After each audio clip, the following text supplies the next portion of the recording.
Next point में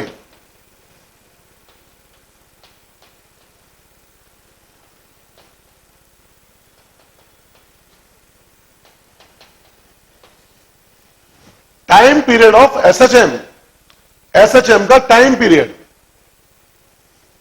हमको पता है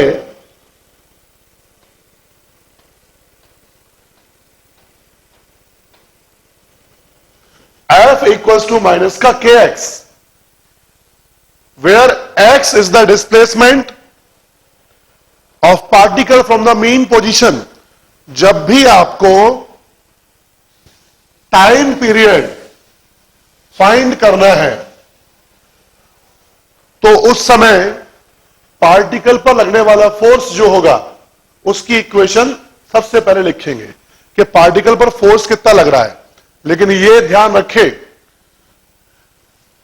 कि जो आप इक्वेशन लिख रहे हो वो इक्वेशन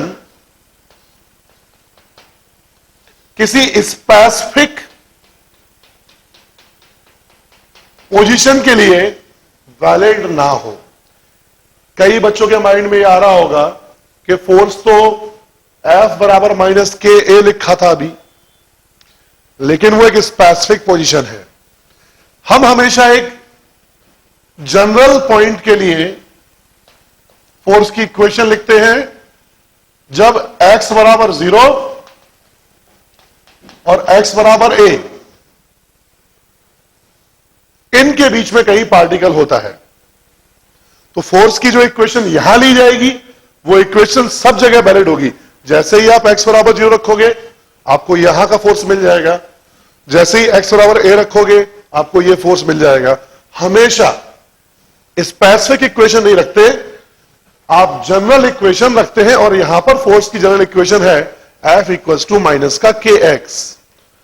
F इक्वल्स टू मैं बोल सकता हूं F बराबर है में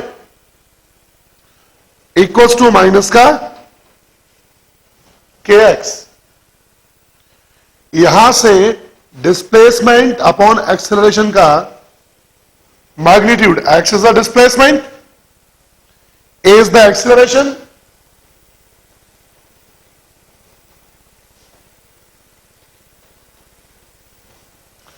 equals to m by k. Because हमको पता है कि time period T equals to 2 pi under root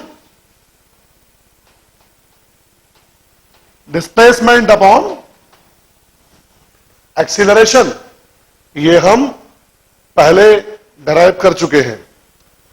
ये निकलता है क्योंकि एसएचएम का एक्सीलरेशन ए आता है minus omega square into Y. A को आप बोल सकते हैं, ओमेगा को आप बोल सकते हैं 2 पाई बाय टी। जब इसको सॉल्व करते हैं तो टी बराबर 2 pi under root displacement upon acceleration आता है। हमें मैग्नीट्यूड चाहिए होता है, इसलिए इस माइनस साइन की यहां पर हम परवाह नहीं करेंगे, मैग्नीट्यूड ले लिया अपन ने। तो इस सिस्टम के लिए टाइम पीरियड आ जाएगा 2 पाई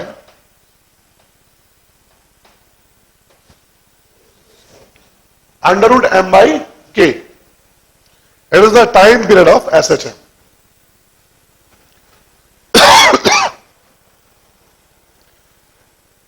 ध्यान से जब हम टाइम पीरियड की तरफ इसकी जो एक्सप्रेशन आई है इसको जब हम ध्यान से देखते हैं तो हमको समझ में आता है कि इस तरह के सिस्टम का टाइम पीरियड केवल ऑसिलेट करने वाले पार्टिकल के मास पर डिपेंड करता है और स्प्रिंग के इलास्टिक कांस्टेंट या स्टिफनेस पर डिपेंड करता है। और किसी चीज पर भी इस तरह के सिस्टम का टाइम पीरियड डिपेंड नहीं करता। इस बार आईआईटी में जो क्वेश्चन आया था वो इसी बात पर क्वेश्चन आया था कि किस बच्चे का ये कॉन्सेप्ट क्लियर है कि T equals to 2 pi under root M by k होता है, और ये सबको पता रहता है जनरली। लेकिन इलेक्ट्रिक फील्ड में रख दिया, इसको चार्ज दे दिया गया था, एक horizontal electric field switched on कर रहे थे। उससे क्या होता, मीन पोजीशन चेंज हो जाती है बस, लेकिन अल्टीमेटली फ्रीक्वेंसी या फ्रीक्वेंसी का अपोजिट उल्टा टाइम पीरियड वो तो सेम रहेगा, क्योंकि मास चेंज नहीं हुआ, स्प्रिंग चेंज नहीं हुई। तो इस तरह के सिस्टम को चाहे आप अंतरिक्ष में ले जाओ, चाहे लिफ्ट के अंदर ले जाओ, वहां पर लिफ्ट में ले जाने से, अंतरिक्ष में ले जाने से स्प्रिंग का मटेरियल चेंज नहीं हो सकता, तो ना ही इसकी डायमेंशन चेंज हो सकती, तो इसकी स्टिफनेस के वही की वही रहेगी। और इस ब्लॉक का मास चेंज नहीं हो सकता, वेट भले ही चेंज होता रहे, जी पर यानी स्मॉल जी पर ये डिपेंड भी नहीं करता। तो स्प्रिंग ब्लॉक सिस्टम का जो टाइम पीरियड होता है, वह टाइम पीरियड केवल और केवल जिन फिजिकल क्वांटिटीज पर डिपेंड करता है, उनके चेंज होने पर ही फ्रीक्वेंसी, टाइम पीरियड और एंगुलर फ्रीक्वेंसी ओमेगा ये चेंज होंगे। अदरवाइज हमेशा जो आपने निकाला है वही रहेगा। ये नोट कर लें।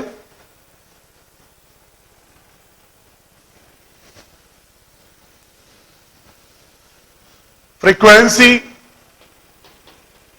F इक्वल्स टू 1/T होता है।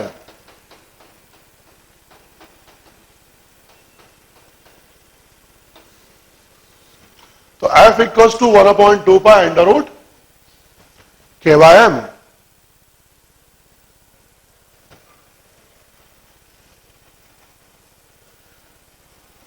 Omega equals to 2 pi by T.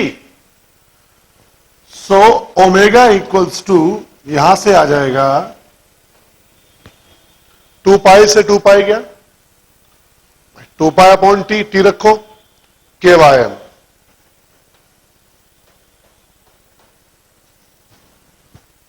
So omega equals to under root KM।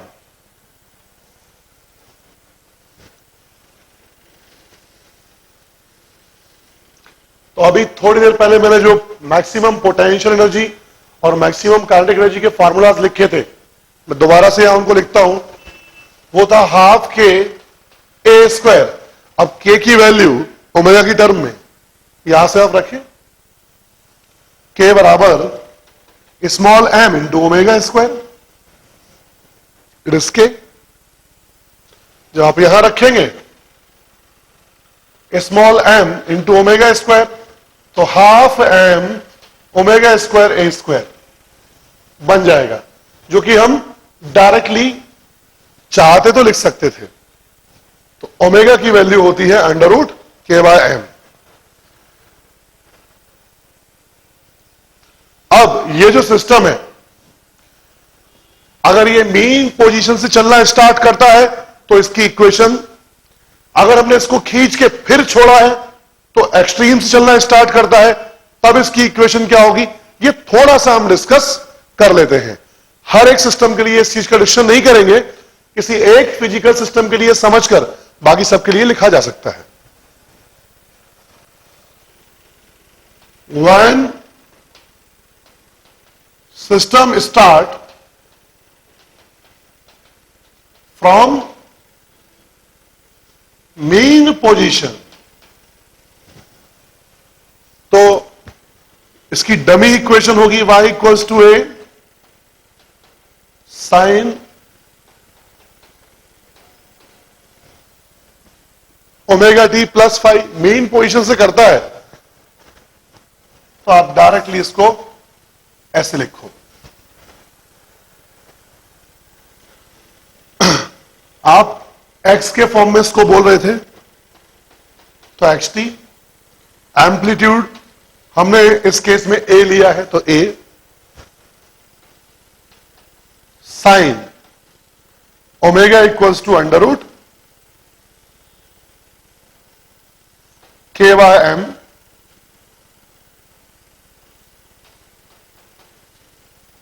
It is the equation of SHM for such system। और इस इक्वेशन को बेसिक मान के आप किसी भी टाइम पर यह ब्लॉक कहां पर होगा निकाल सकते हो।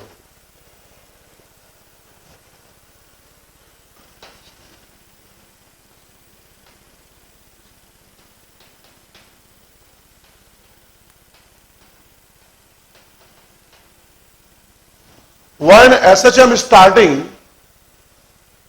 from एक्सट्रीम पोजीशन, एक्सट्रीम से स्टार्ट कर रहा है, तो y equals to a cos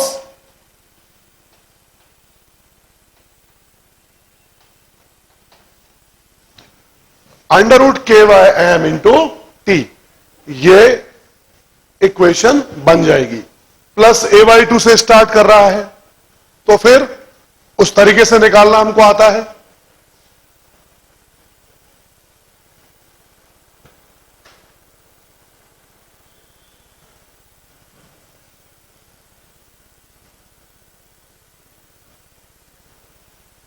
किसी इंस्टेंट पर वेलोसिटी क्या होगी, इसको डिफरेंशिएट करेंगे, इजीली फाइंड कर सकते हैं कि बताइए मोशन स्टार्ट होने के 10 सेकंड के बाद पार्टिकल की वेलोसिटी क्या होगी। तो उस समय इक्वेशन पर जाएंगे, क्योंकि वैसे करेंगे और किसी तरीके से करेंगे तो भी कर सकते हैं, लेकिन यह भी एक बेसिक तरीका है। आप डिफरेंशिएट करो, इंस्टेंटेनियस वेलोसिटी निकालो और सॉल्व करो इसको। नेक्स्ट सिस्टम देखेंगे। नेक्स्ट सिस्टम से पहले जस्ट 1 मिनट, जो हॉरिजॉन्टल स्प्रिंग ब्लॉक सिस्टम है, इस पर हम एक क्वेश्चन करते हैं। एक्सरसाइज शीट निकालो।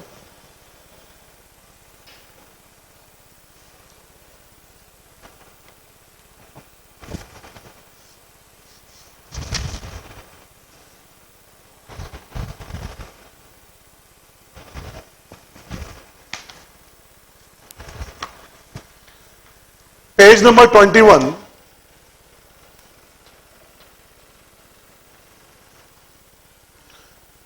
Question number 14। Page number 21, question number 14।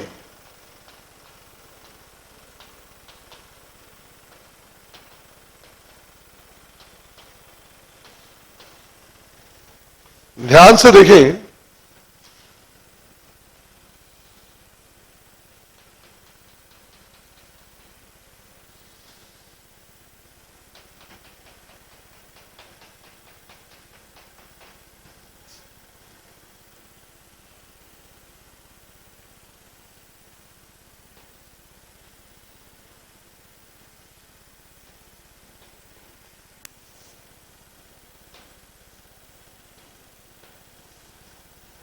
इसमें K बराबर 100 न्यूटन पर मीटर दे रखा है, M बराबर 1 kg और फोर्स F बराबर 10 न्यूटन दे रखा है। आपसे पूछा है पहला, first find the compression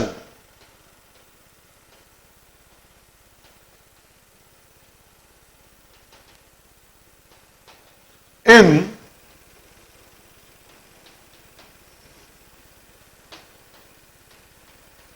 equilibrium। तो सबसे पहली बात तो जो आपसे उसने पूछी है वो यह पूछी है कि find the compression of such spring block system when the block remain in its mean position। तो mean position पर compression आपको फाइंड करना है।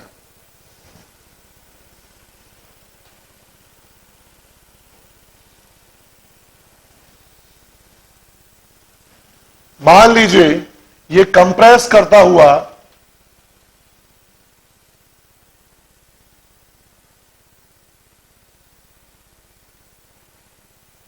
स्प्रिंग के अंदर x0 कंप्रेशन प्रोड्यूस कर देता है।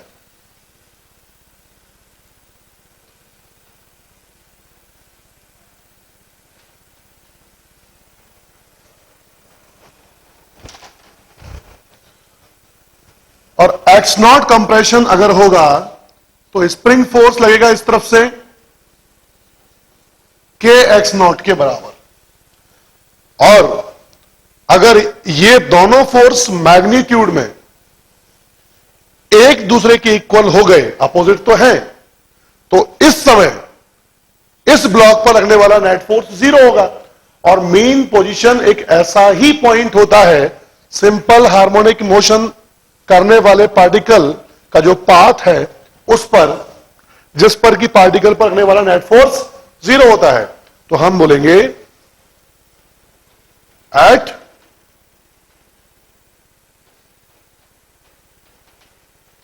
मेन पोजीशन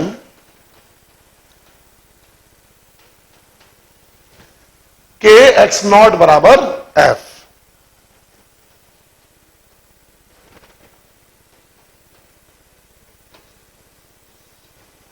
तो x not equals to F by के।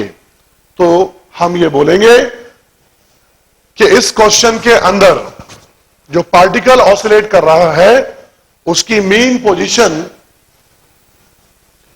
स्प्रिंग की रिलैक्स्ड पोजीशन नहीं है, बल्कि एक ऐसी पोजीशन है जिस पर स्प्रिंग के अंदर कितना कंप्रेशन होता है, एक्स नॉट बराबर एफ बाई के। तो इसका फर्स्ट पार्ट का आंसर होगा at the mean position the compression in the spring is x not equals to F by के।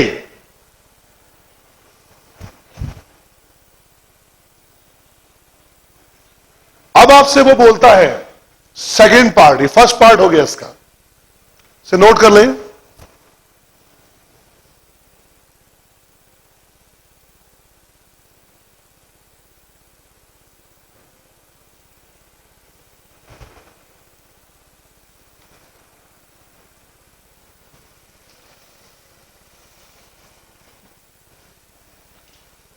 Part b x not equals to F by k आ गया।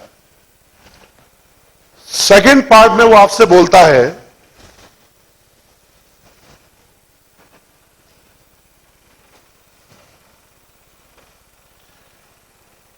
When A sharp blow, यानी जब ये system ऐसे अपनी main position पर होता है तब एक शार्प यानी धीमा एक झटका जो है उसको शार्प ब्लो का मतलब होगा इस तरह से उसको जर्क दिया जाए कि तुरंत इसके अंदर वेलोसिटी v आ जाए। और वो v कितनी है, 2 मीटर पर सेकेंड। यानी इस कंडीशन पर इसको हम एक जर्क देते हैं, इससे इस ब्लॉक के अंदर 2 मीटर पर सेकेंड की स्पीड आ जाती है। तो सेकेंड पार्ट आपसे बोलता है a sharp blow by some external agent impart a speed of 2 meter per second to the block towards the left.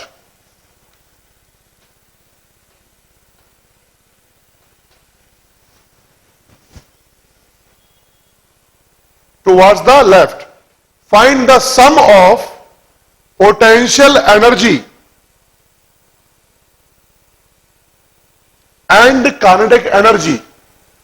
Find the sum of potential energy and kinetic energy of block at this instant। जब ऐसा हो रहा है तो इस दिए गए instant पर पोटेंशियल और काइनेटिक एनर्जी दोनों का सम क्या होगा। अब ध्यान से देखते आना, शार्प ब्लो है, एकदम तेजी से दिया गया है, तो स्प्रिंग का कंप्रेशन चेंज नहीं हो पाएगा और मेन पोजीशन पर ही इसको 2 मीटर पर सेकेंड की स्पीड मिल जाएगी। एक फुटबॉल है, आप उसमें जब किक मारते हैं तो उसी जगह रख करके उसको बहुत तेज स्पीड मिल जाती है। आप पैर को लेकर और दूर तक हाथ पैर लेकर आप उसके फुटबॉल के साथ नहीं जाते हैं। तो अब जरा ध्यान से देखें, तो यहां पर इसके पास at the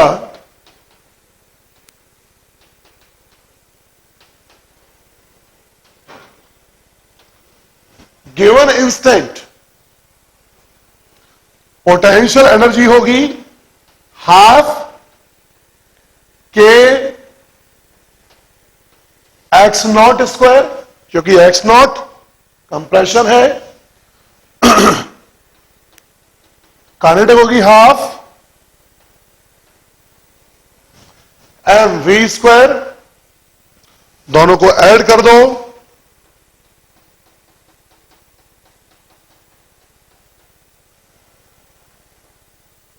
एक्स नॉट की वैल्यू एफ वाई के,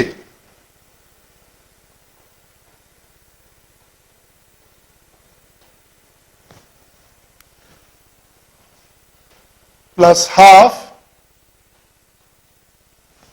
एम वी स्क्वायर। तो ये टोटल इसका सम हो जाएगा।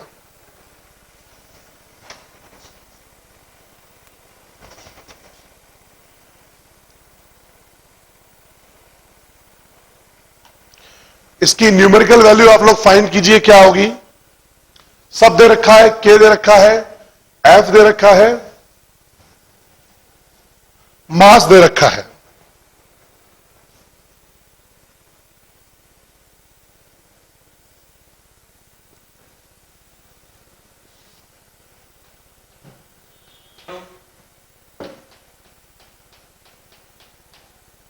It is 2.5 joule. बेसिकली हम यहां कंसेप्ट पर बात कर रहे हैं और ये फटाफट आपका आंसर आना चाहिए। 2.5 जूल। सबकी वैल्यूज यहां दे रखी है। हाफ के इक्वल्स टू 100, एक के से के चला जाएगा, F square force is 10 Newton,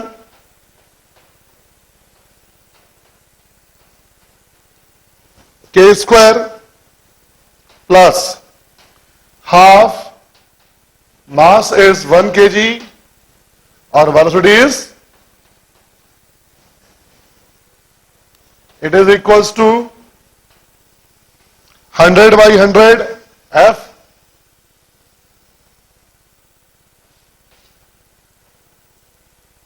.5 plus 2, that is 2.5 joule. अब इसका नेक्स्ट पार्ट देखें।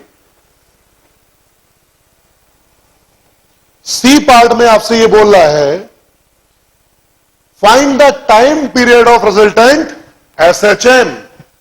Find the time period. तो टाइम पीरियड में हमको, इससे पहले मैं आपको बता चुका हूं, टाइम पीरियड जब भी निकालना हो उसमें बिल्कुल टेंशन नहीं लेना। It is equals to T.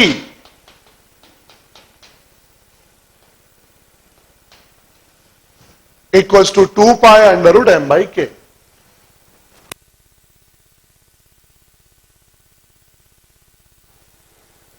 इसका टाइम पीरियड डायरेक्टली आप इस फॉर्मूले से निकाल सकते हैं। फोर्स लग रहा है, इलेक्ट्रिक फील्ड लग रहा है, कुछ भी हो रहा है, मीन पोजीशन चेंज होगी। पहले केस में जब फोर्स नहीं था तो स्प्रिंग की जो रिलैक्स पोजीशन थी वो मीन पोजीशन थी, अब आ गई नई मीन पोजीशन। ठीक है, हर बार ये चेंज हो सकती है, टाइम पीरियड यही रहेगा। T equals to 2 pi under root M by k. Find करो इसे।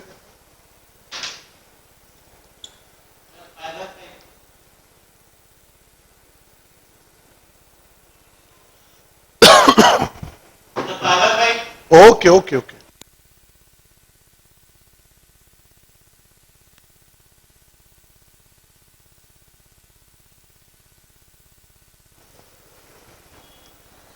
इसका आंसर होगा